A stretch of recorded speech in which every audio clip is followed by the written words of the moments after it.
Good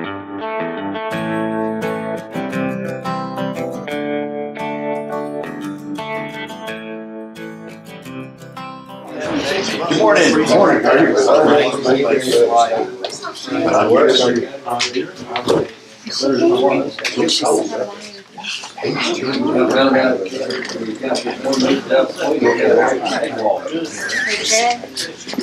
He got kind of wide-eyed, didn't he? Yeah.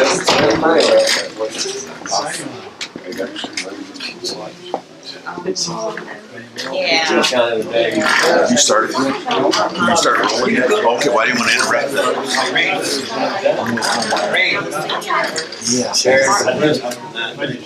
Yeah, what Dave got that.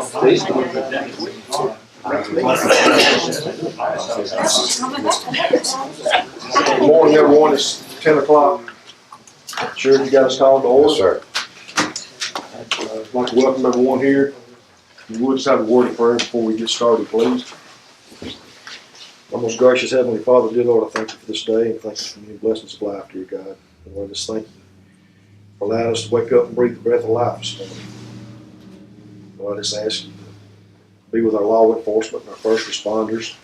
Lord, I just ask you to be with each and every one in this room today, dear God. And I just ask a special blessing upon each one of them and their families, Lord. Lord, we thank you for your love and your mercy and your grace. Father, the gift of salvation. Father, we just ask you that you just be with us at this time in this meeting, that we may conduct this in a godly manner that would be pleasing unto you. I ask you, Lord, to forgive us when we fail thee, for I ask these things in Jesus' precious name. Amen. Amen. Okay, this morning as we get started, we got Mr. Ricky Ford with us. Thank you, sir. I will be very, very brief, because I know you've got some things on the agenda that you want to discuss. I've laid a packet at your desk, a seat there, and if you'll open it up, inside you'll see a spiral-bound booklet. You can look at that later on. This is just an annual report of everything, but if you pull out those inserts, there's 2 or 3 that we can glance at and you can look at. But before we get into this Northeast at a glance, that will be what I'll look at last. You'll see some of the data that we've collected on the students, and we'll look at the fall 2018 semester where it says student profile. If you look at that one first, and it just gives the number of full-time, part-time students at, first of all, New Albany is the one you want to look at first. Northeast at New Albany, you see the full-time 77, part-time now with a total of 86 students, and then the breakdown of classifications and those type things. And then actually we have students that attend Northeast at New Albany from various other counties too, and you'll see that breakdown. Then the breakdown of the type of student that we have, and then the rate and ethnicity that we have there, and then the age range, and it goes from 18 and under to 51 and over on the Northeast at New Albany. Then you see the Northeast at Corinth profile there, and then you see the e-learning student profile. And the reason I'm talking about this e-learning profile is that we have so many of our students, and everything is going on, not everything, but a large percentage of things that we do is going online. If you look at those numbers there, we have 3,601 full-time students at Northeast. And if you'll see, we have 1,530 students that are full-time online, which means they don't come to campus only except once or twice a semester to take a proper exam. And then you'll see part-time, we have 485. So we have 2,015 students that are taking online classes, either part-time or full-time. So, I mean, that's the way things are going down. You can see the age breakdown there, and then the race and the type of students that we have there, and then their residence also where they live, and the number that are taking these online classes. So this is only going to grow, and it's going to grow simply because for us it's going to grow, and we probably have the largest number of online students. It's because of the technology that we have in the classroom. Matter of fact, we have just received yesterday. It was released that we were the #1 school in the country, and we got the award based upon our technology in the classroom, and we received the Exemplary Practice Award, which is the #1 school in the entire United States because of our iPad and our OER initiative that we started. Now, what is OER? That Open Educational Resource. That is where we come up with our free textbooks there. We went technology completely in the fall of 2017, basically, but we really initiated it full-time this fall, to where every student has an iPad that's in our classroom. Now, the reason for the iPad, they invested $300 into that iPad, but it's something that they can use the entire duration there at Northeast. They can take it with them if they go on the job. They can take it with them if they transfer to a university. So it's something that they can take and use for the rest of their career there.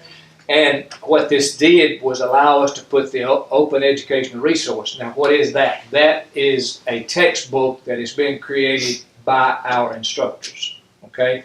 They will take the information from a lot of textbooks, and the department will take that and create their own textbook and put it online, and it's free to the students, okay? So they may have invested $300 in an iPad, but they saved about $700 or $800 in textbook costs. So about 80% right now of our students are getting free textbooks. So we've saved the students probably about $700 per semester on textbook costs, just for that $300 in investment into their textbooks. Now, when they pay their fees, we have our platform is Canvas. They will go to their account. They will click on their class. If it's English Comp 1, they'll click on it. They've got their textbook immediately. So there's no more going to class and not having the textbook on the first day and things like that. So that they're not like me. It was probably a week before exams before I started looking for a book. So they have their textbook immediately. So this is a really good situation for our students there. Now then, take this one, the Northeast, at a glance, and you'll see the cumulative figures of what we have full-time. We have 2,800 full-time students and 801 part-time students, which gives us a total for the fall semester of 3,601. This is an increase from last year. And you see the breakdown of male and female. And then the classification, freshman, sophomore. You'll see a freshman class has got 2,245 students in it. This is a good sign. Now it's going to decrease when they become sophomore, and because of graduation. We have a nursing graduation this week, so some of them won't be back. But that number being so high means that we're going to have a large sophomore class, which is great. Usually it decreases quite a bit, but with this large of a freshman class, it won't. So our incoming freshman class, if we can get 1,800 to 2,000 students, we're going to reach our goal, which I set year before last, of having 4,000 students within 5 years. So I think hopefully we're going to reach that goal within 3 years here. So that's what our goal is. So that's good to see a large freshman class there, and they make up 62% of our population. And you see the breakdown of the academic, technical, and vocational there.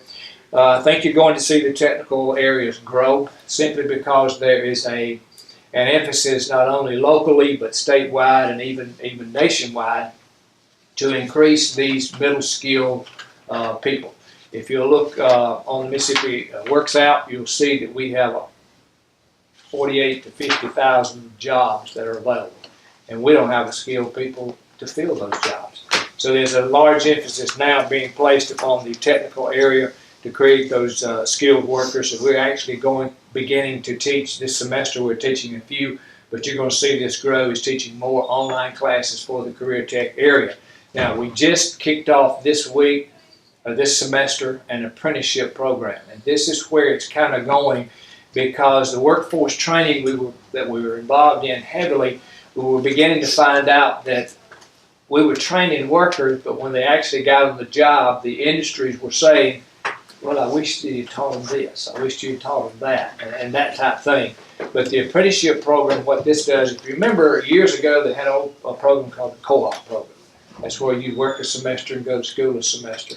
Well, the apprenticeship program allows them to go to school about 2 days a week and then work in the industry for about 2 days a week.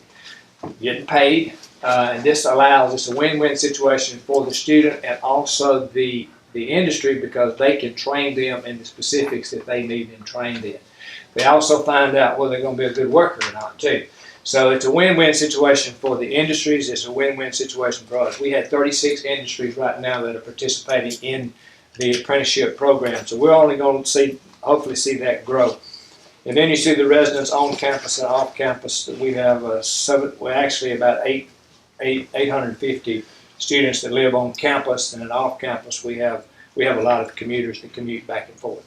Then you see the age range again, it's about the same. The race, the student residents, and the counties that they live in. We have 437 students from Union County that were present this fall semester. Then you see the other counties as they're broken down. If you'll open up the middle there, this is just some things that kind of get you up to date on the success that we're having at Northeast. You see the GPA of the students at Northeast is considerably higher than the students who transfer to universities. The backside is the one that you're really concerned about, because this gives you a breakdown upon how the money that you're putting into Northeast and how it's being utilized. If you look at the pie chart on the left, you'll see, of course, the large area, the black area there, that's the largest, and that's the largest area within any college, because this is federal student aid, and this being the Pell Grant program primarily, because a lot of students qualify for this and they get it. We distributed $997,362.83 through the federal program.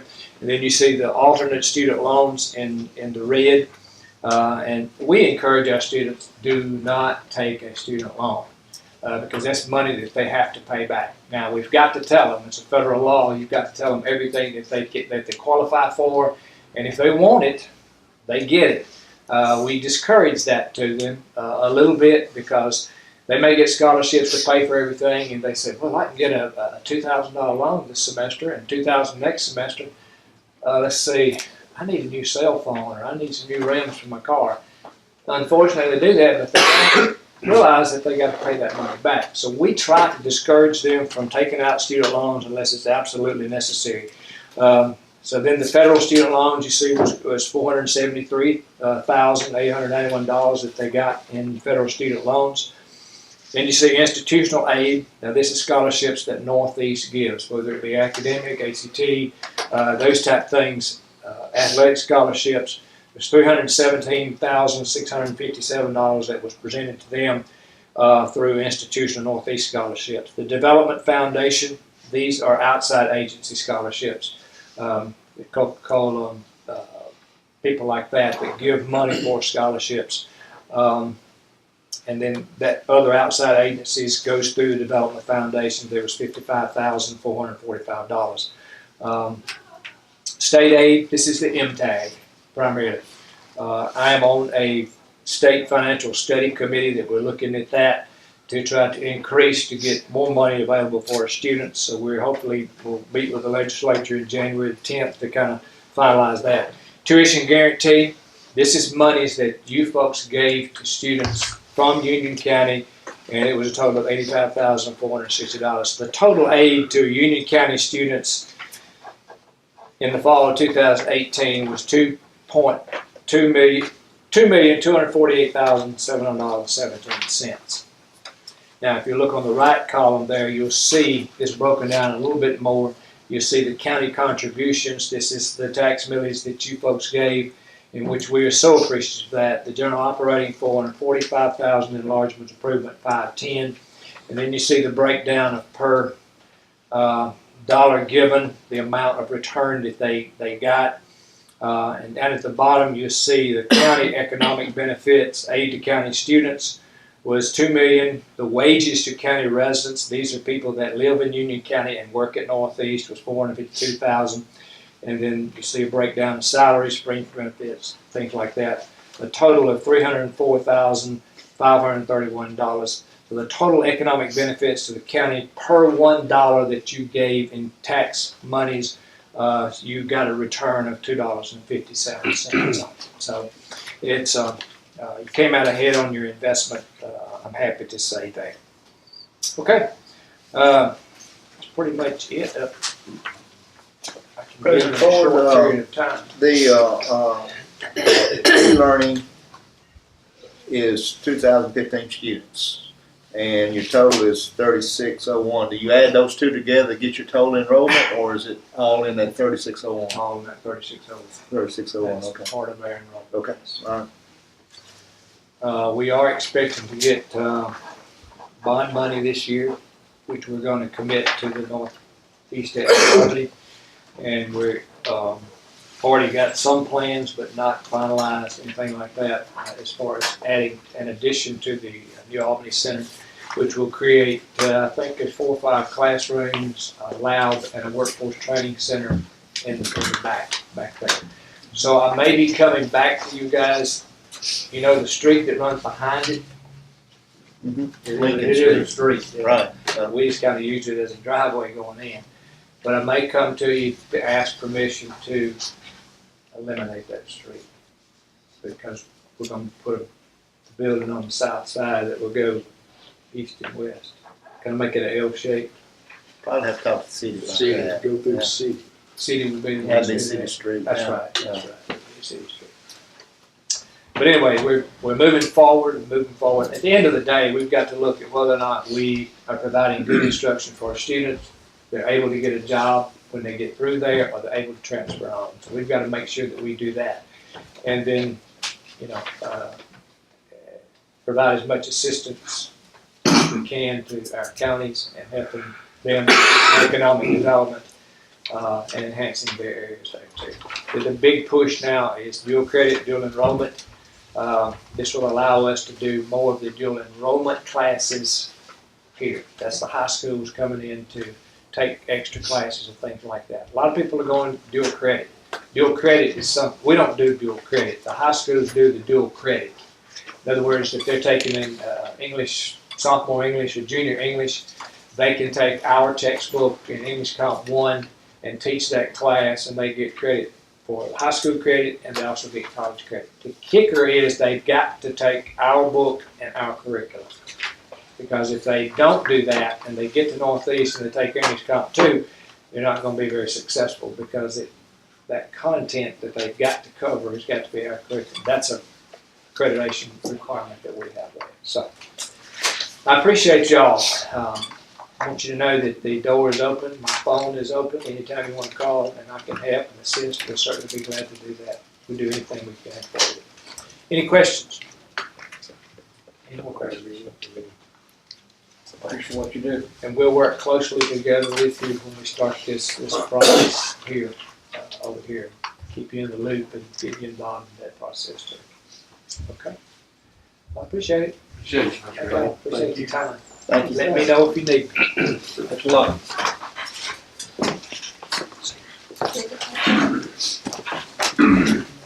Gary Chandler. All right. See you. Thank you, guys. I know you don't be taking notes tonight. Yeah, where he can I see? Congratulations to you. I hadn't seen you since excited. Casey's handout. This is I'm Gary Chandler with Three Rivers. This is Casey Franks with Three Rivers. We work in our industrial development division, and we're proud to partner with you and the City of New Albany to provide economic development services for the city and county. These are a couple of, what this is a two-pager, and I hope everybody's got one to kind of look at this. This sort of a snapshot, if you will, of what we've all been able to accomplish over the last year, and maybe a status update of where some things that are ongoing stand right now. And I'll just start out with the announcements that have been had. Now these are formal announcements, things that have been either pushed out by the state, or things that there are grant monies involved in, helping to come to fruition. This isn't necessarily and this is just an example. So if ViewTech decides to hire 10 or 12 people, this is not going to be all inclusive. But this is stuff that has been announced, or there's formal grant money in. So you guys are well aware of S&A Industries and the new building that's being constructed in the Glenfield Industrial Park, about 52,000 feet. That's 40 net new jobs and $7 million in capital investment. So that building is well on its way to being finalized in terms of stages of completion. And we're working with them and Agricel and Tesco and you guys to do an announcement in the city. Hopefully, it's going to be late January, early February of this next year. They have equipment in there now, and they're trying to get to a point where they're running some of these prototypes for the OEM, but they do want to be fully in it before we do a formal ribbon cutting on the building. Of course, you guys are well aware of the Toyota announcement last spring, 400 net new jobs, $170 million in CapEx, which is a nice shot in the arm with the OEM there. A more recent announcement is Masterbuilt has added 30 jobs with $1 million in capital investment, and then Metal Impact, 8 jobs, $1 million in investment there. Moving on to site enhancements.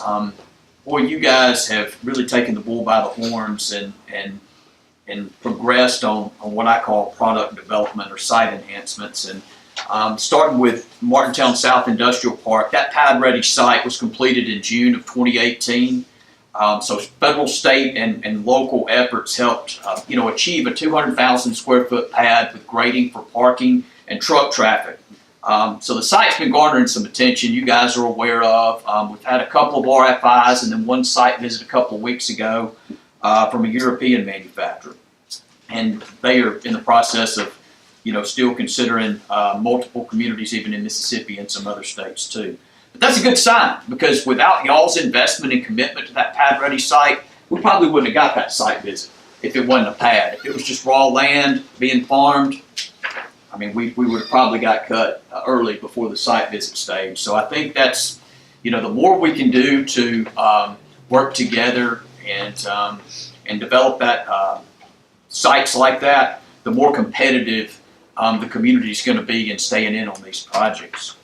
So Martintown North, of course, that's raw land presently, traditionally farmed in soybeans, but the park is being enhanced with over $1 million in grant funds from the Appalachian Regional Commission and the Tennessee Valley Authority. Of course, you guys are aware a new industrial access road is going to be constructed from Mississippi Highway 30 to County Road 54. And there's going to be some industrial park signage that's going to be erected there at Mississippi Highway 30. So, I think the point is, especially on Martintown North, it's raw right now. We've got work to do there. But this is going to go a long way to helping us market that site. There are very few between the Alabama-Mississippi line and DeSoto County. There aren't any 200-acre sites within 100 or within 1.5 miles of an interstate.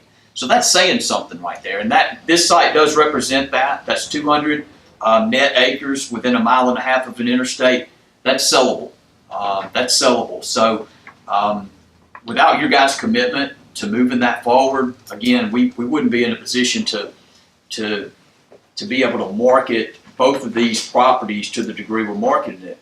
And you guys are seeing activity on both of them. I mean, you guys remember the project that we submitted on that was very significant in job numbers and capital investment about 2 months ago. That was Martintown North, and if we didn't have that 200 acres that were contiguous, we wouldn't have been able to submit on that project. So we're getting activity. We're seeing traction on projects, and that's honestly a testament to y'all's commitment to investing in making this product sellable. I mean, it's as simple as that.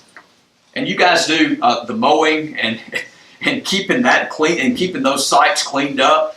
So we had that site visit a couple of weeks ago, and it was muddy that week.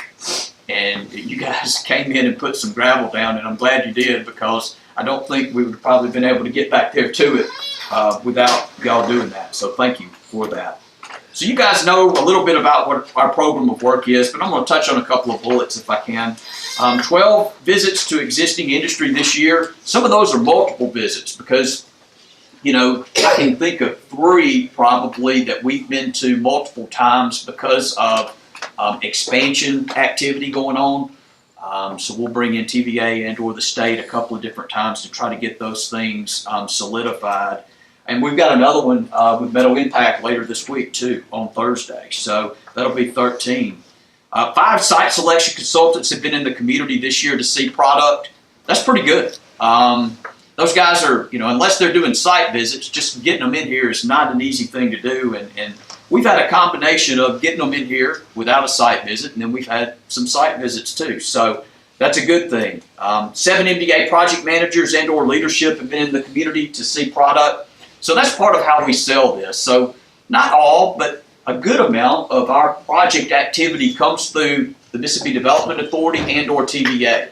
So Casey and I are always trying to touch them either in Jackson, selling our product, or we bring them up here. I think if we can get them in the community and let them feel it and touch it, man, that's half our battle. Just so they're educated about it. So we've had 7 up here this year. 4 TVA economic development officials in the community to see product. And we're working on a couple of different existing industry expansions right now with local manufacturers. Some of those are at varying degrees of decision making. You know, hopeful one of those will probably be announced maybe in the next 8 weeks, which will be a nice little lick for the community. So a couple of facts. This is what I call data. So the unemployment rate in the state's 4.2%. Let me start at the U.S. It's 3.5 in the U.S. The state's a little higher at 4.2. We're at 3.3. And that's tied for the 3rd lowest rate in the state with Lamar County. And we're just behind Rankin and Madison counties. Now, we've been for as long as I can remember. So these October 2018 rankings are something new. Lamar has creeped down, and we're tied with them. But that's still, gosh. That's saying something about the community and the work effort or the work ethic of those in the community to have the 3rd lowest rate in the state. Median household incomes ranked number 9 in the state at $44,880. And going to page 2, a few more facts or data-driven stats. Our growth in population is 10th since 2010 at 5.2%. Not bad for a county our size, really not. Percentage of manufacturing jobs in the state, 9th, 33.7%. That's a significant amount of jobs of the overall workforce that are in manufacturing. That's sellable because when we're recruiting to manufacturers, they want to know that they've got people who can make things in the community, and that's a sellable feature.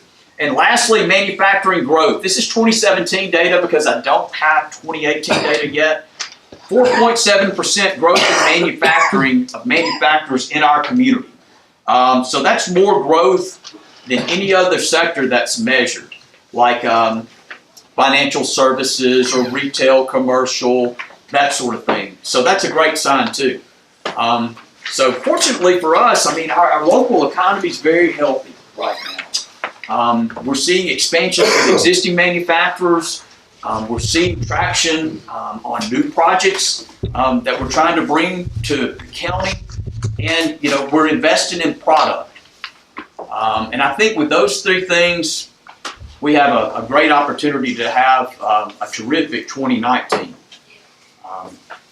But without your guys' help and commitment to economic development, product development, the things you guys are doing for us on the industrial parks and helping in that regard, really Casey and I, we connect the dots. That's what we do. We just try to grease the wheel and connect the dots and try to make it all work. We don't wave any magic wand.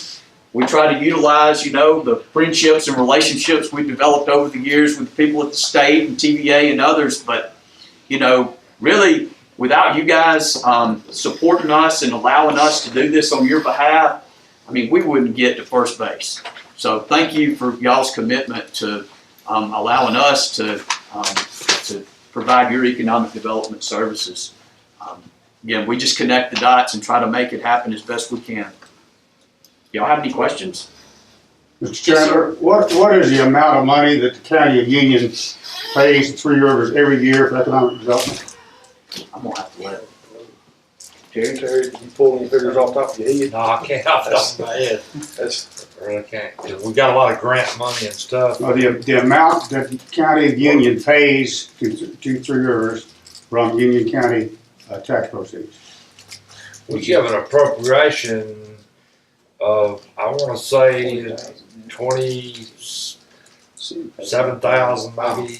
I don't know exact off the top of my head. And then, of course, we get a lot of grants and stuff for these projects. $40,000. Are you talking about for the, That's what I need. Oh, service. Yeah, city pays. That's all I need, thank you. Yes, sir. I thought that was about it, but I wasn't sure. So the city contributes to, I'm not certain what that 40 number is. It also. is 40 even. Yeah.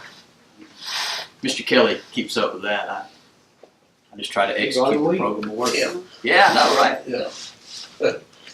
Y'all do a good job. Well, we appreciate y'all's support. Thank you for what y'all do. Thank you. And we're Even you can. excited that you got people looking. We'll try to continue the momentum. Thank y'all for y'all's support. Thank you, Gary. Thank you. Approval of board minutes for November. Make a motion to approve. Second. Motion by Dave, second by Randy, all in favor? Motion carried. Union County Jail, daily log for the meals.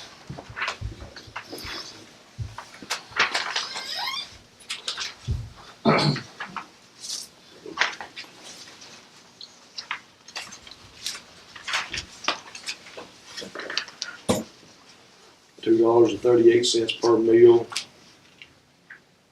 with 5,091 meals. Total of 12,117.59.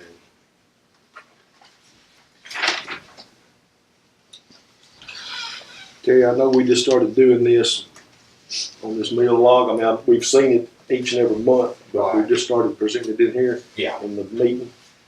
Do we have to approve this or just let the sheriff present it to us? And yeah, you just let him present it and then you approve it's the claim approved, document. it's approved on the docket, correct? That's correct.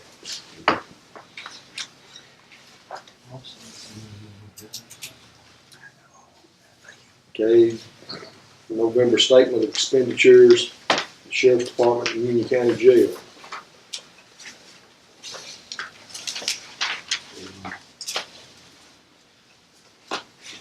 This is the same way. He just presents this to us and we approve the claim docket.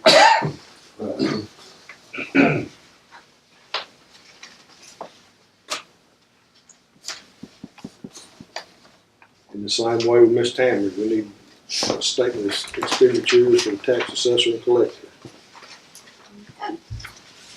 Shock. Shocked me. Ouch.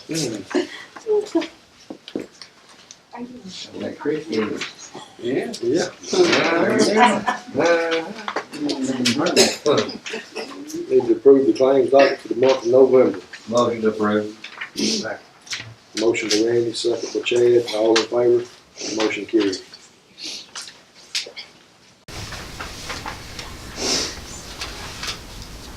Okay, we have to approve adjusting the sheriff's quarterly budget allocation because they purchased a car during the first quarter.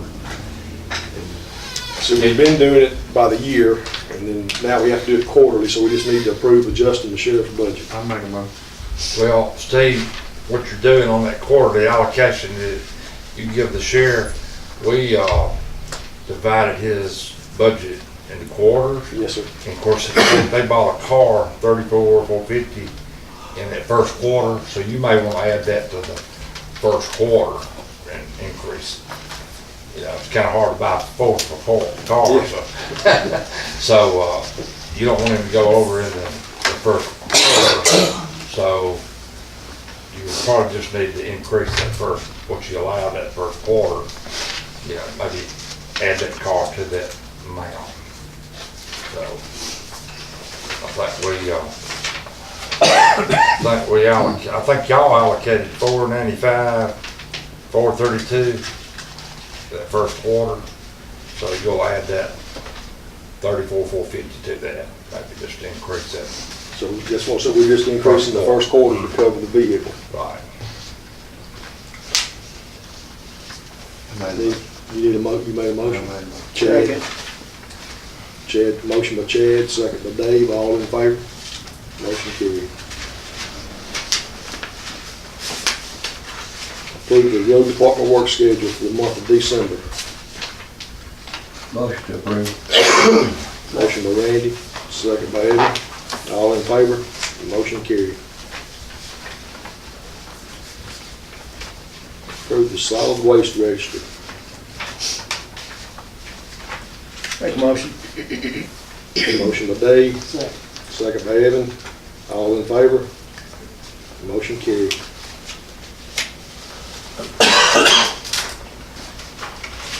Approve Chancery Clerk payment for copy of all assessment rolls for 2018. Motion to approve. Motion by Chad, second by Randy. Does that work? Yeah, it works for All me. in favor? Motion carried.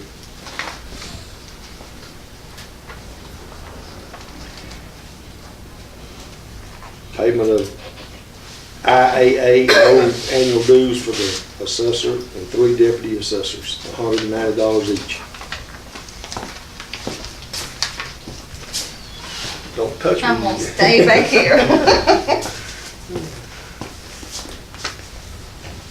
Membership dues. Make a motion to approve. Second. Motion by Dave, second by Randy, all in favor? Motion carried.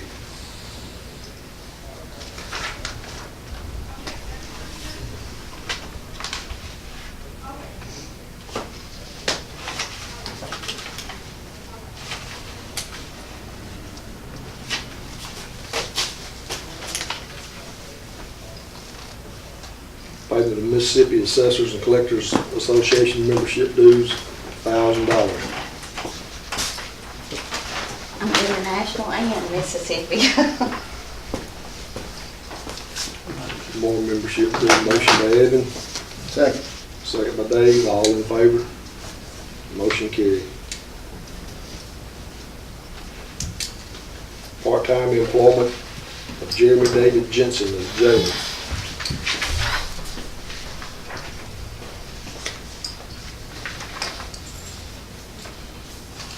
Need a motion to approve? Motion by Chad, second by Evan. All in favor? Motion carried.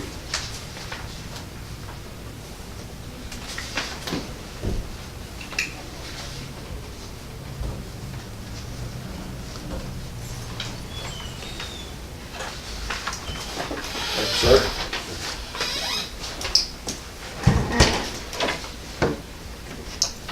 Approve election commissioner's claim.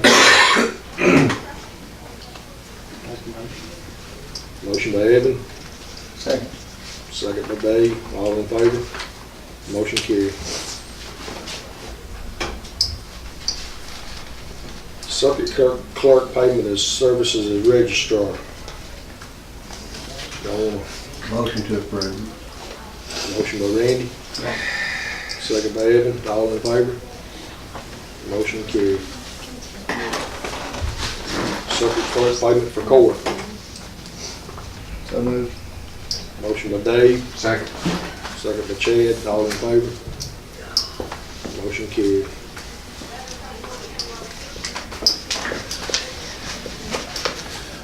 Declaring newly purchased vehicle as unmarked vehicle for Sheriff's Department.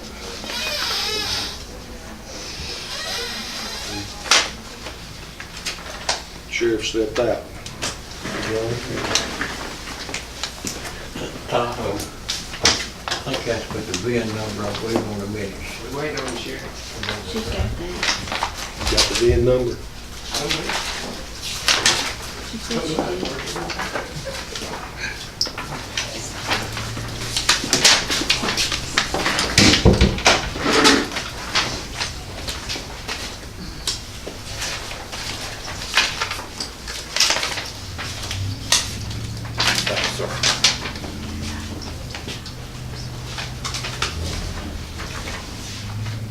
Oh, the vehicle? Yes, That's the one that was just purchased.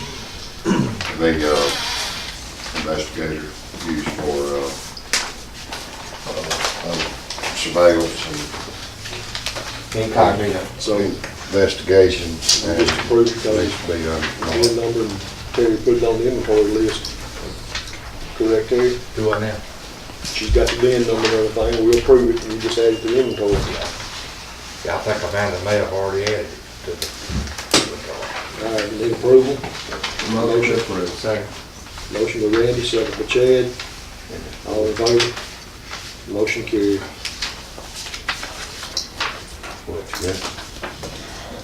Order for emergency road and bridge repair fund program. Terry, this is where we authorized our state aid to, for anything considered an emergency on the road and everything to help us, wasn't it? You gotta apply for those, emergency grants. Yeah. They're the state's gonna award. And I think Larry will be doing the application on that. Larry had been working on He's some of the been working. applications. I think day in, day out. it is. Make a motion to, approve. Motion, motion by Dave, second by Chad, all in favor? Motion carried. Need to sign that too. Yes, sir.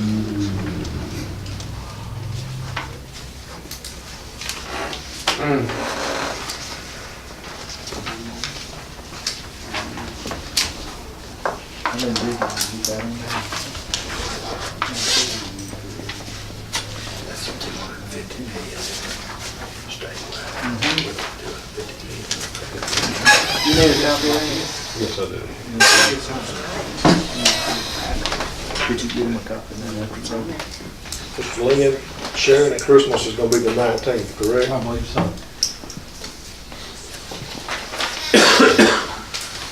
Any more comments, or you ladies have anything else?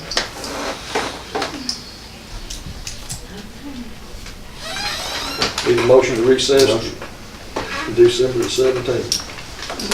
Motion by Chad, second by Randy. All in favor? Motion carried.